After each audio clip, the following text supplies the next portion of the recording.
All right, here we are. Beautiful fall day. Got beer in hand. Well, we had a few. Well, I better stop before I get out in the sun. Pull those off. I can see clearly now. The sun is shining. Went out to get Murray the other day to mow last weekend. Murray didn't want to start. No click, no nothing. Murray's been a good trooper. So I ended up having to jump it off the starter. Even jumped off the battery, wouldn't work. So I jumped off the starter. Mowed like a champ. So come to find out, the ignition switch was bad.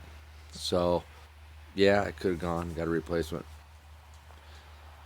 Uh, Ignition switch for probably $10, $12, but what's fun in that? So I had to swap ideas here, and I came up with an idea like I did on Problem Child. We'll do a push button start and a flip kill switch.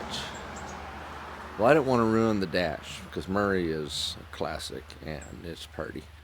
So I was able to put the push button start in the ignition switch original location.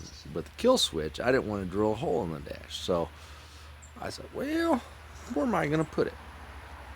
So I come up with an idea, and I wanted to protect it from the weather. So we come up with, or I come up with, this great, beautiful idea. Sorry for the sun. There we go. That, hold on. I still haven't figured out how to reverse the picture here. But let me see here. Hold on.